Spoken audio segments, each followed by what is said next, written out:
Monday, October 12th, 2020, Maneco 64, home of alternative economics and contrarian views. Today we're going to look at why I think central banking and fractional reserve lending are the biggest threat and have been the biggest threat to humanity or mankind in the last 300 years. I don't think it's any disease out there. If you look back in the last 300 years, all the wars, all the misery that wars have caused, all the poverty, inequality, all the deaths from wars and misery, at the root of that, in my opinion, is the central banking fractional reserve lending system.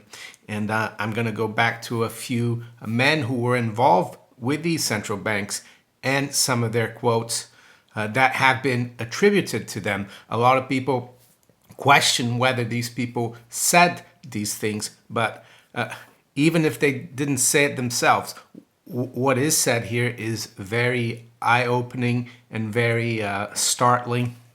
So let's start with one of the founders of the Bank of England, William Patterson. And this is what he said: the bank hath benefit of interest on all monies which it creates out of nothing. So how do they do that? That's called fractional reserve lending. If you deposit £1 with a bank, they can lend out £10 out of nothing instead of just one or even 100.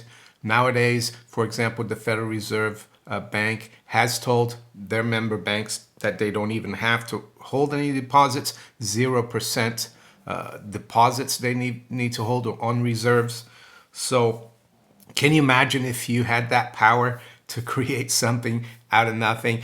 Another interesting quote is from Sir Josiah Stamp. It is in his Wikipedia page. Sir Josiah Stamp, or Baron Stamp. He was an English industrialist, economist, civil servant, statistician, writer, and banker. He was director of the Bank of England and chairman of the London Midland and Scottish Railway. He lived from 1880 to 1941. This is what apparently he said. And again, even if he didn't say that, this quote really explains well the system, and it hasn't changed. So here it is. Banking was conceived in iniquity and was born in sin. The bankers own the earth, take it away from them, but leave them the power to create money. And with the flick of the pen, they will create enough deposits to buy it back again. However, take away from them the power to create money, and all the great fortunes like mine will disappear, and they ought to disappear. For this would be a happier and better world to live in. But if you wish to remain the slaves of bankers and pay the cost of your own slavery, let them continue to create money. And apparently he said that in an informal talk at the University of Texas in the 1920s.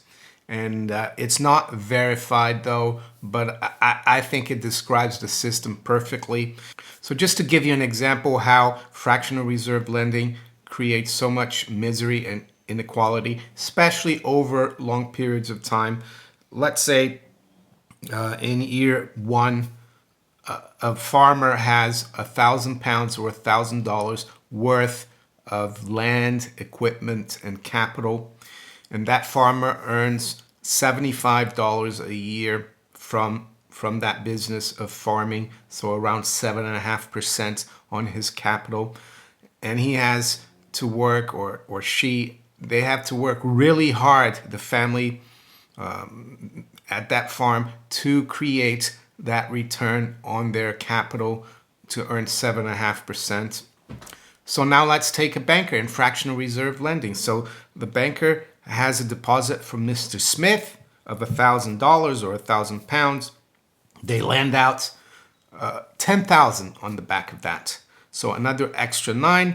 So they earn 7.5%. That will be $750 or pounds of income a year, 10 times more than the farmer or anyone else that does something honest, that takes effort. The banker, as we've seen they just write a ledger and create the money. So over time, you can see why the bankers accumulate power, not just the bankers, but the corporations around these bankers, the politicians around them. And we get to a point where there's a lot of inequality, and that's what we're getting now.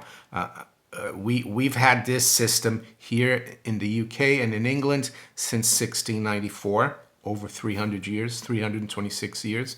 In the US, it's been on and off since the creation of the first Bank of the United States. There was a period, of course, in the US where there was no central bank, but for the last 107 years, you've had the Federal Reserve. And is it any coincidence that we've had the biggest wars in recorded history ever since the Federal Reserve was created in 1913, World War I, World War II? Look at the misery, the deaths, not only of the combatants, but of civilians, all the mayhem it created in the world. And it's still affecting us. Those wars wouldn't have happened if we didn't have central banks. And I would say as well, governments and central banks, they're tied at the hip together. They're not independent. They might be private, but it is government and politicians that give the central banks the monopoly to issue the credit out of thin air through their member commercial private banks. And that's the other thing as well. It's the central banks that give the private and commercial banks, the smaller banks, the power to do that through the mechanism of being the lender of last resort. And that can only happen when the government is behind the central bank. That couldn't happen in a free banking system. You couldn't have anyone bailing out all these banks.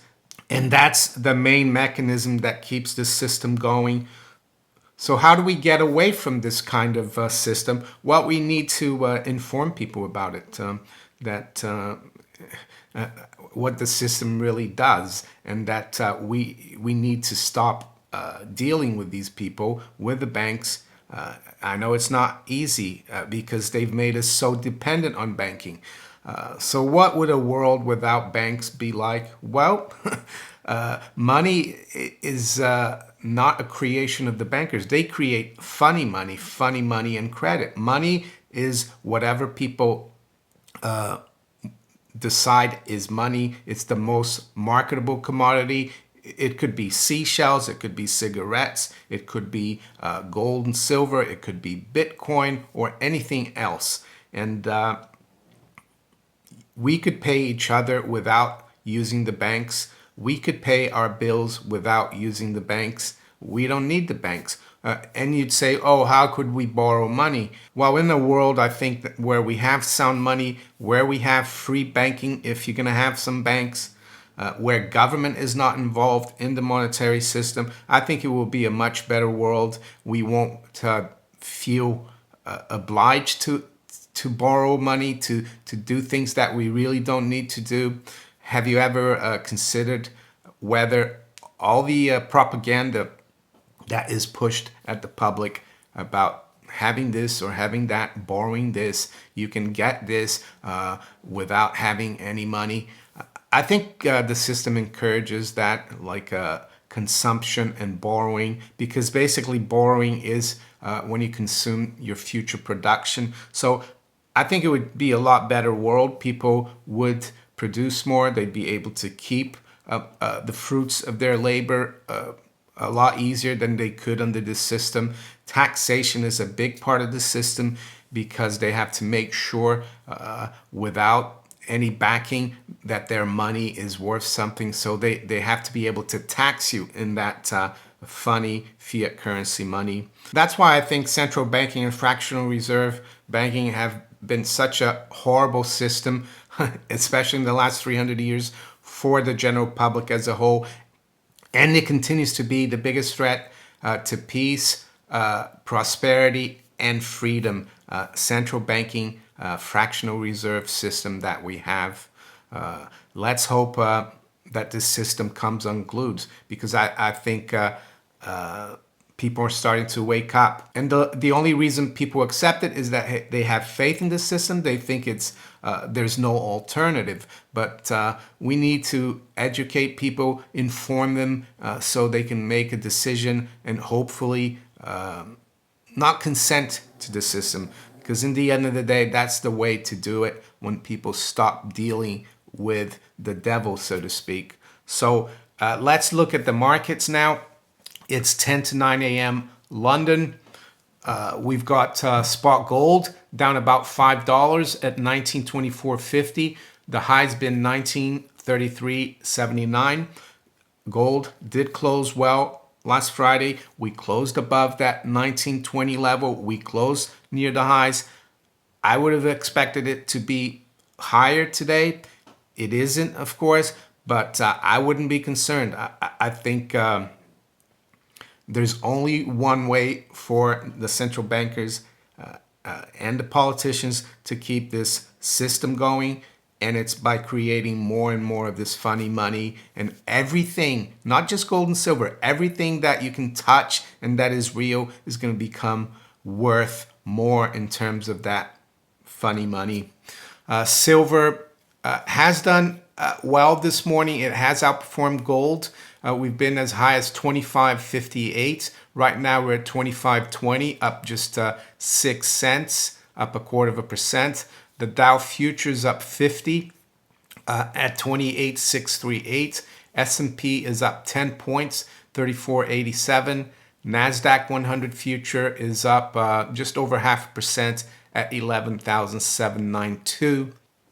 The fiat currencies, we got sterling down about 0.1% at 130.29. We got the euro down 0.1 at 118.19. And the dollar is down slightly versus the yen at 105.53. The dollar is higher versus the yuan. It's up 1/3% at 671. And WTI crude is down 1.3% at 40.29. The 10-year yield is unchanged at 0.78%. So if you enjoyed this video, make sure you hit the like button. Please share it far and wide. Think about subscribing to the channel if you haven't yet. You can also follow me on Twitter, Facebook, and all these other platforms below here. I wish you all a great day. Take care. Bye.